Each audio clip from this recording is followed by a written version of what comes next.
স্বামী চিন্তা করছে ঘটনা কি, কিছু বুঝলাম না। ব্রুনাই দেশের সরকারের মতো আমার সন্তান কেন হলো, কিছুই বুঝলাম না। এখানে দ্বন্দ্ব, ফাসাদ, কলহ। এবার বিজ্ঞান, বিভিন্ন দার্শনিক নিয়ে একটা বৈঠক বসলো। এই ঘর সংসার ভেঙে যাচ্ছে, কিভাবে সমাধান করা যায়। তারা এটা বলতে পারলো না, তারা বলতে পারেনি।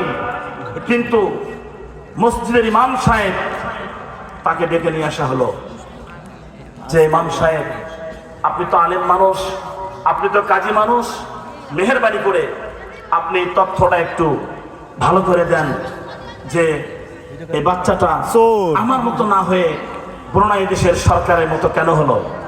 এখন ইমাম সাহেব বলতেছে, দেখেন, পেটে বাচ্চা থাকতে মা যা করবে, যা দেখবে, সন্তান তার মতই হবে।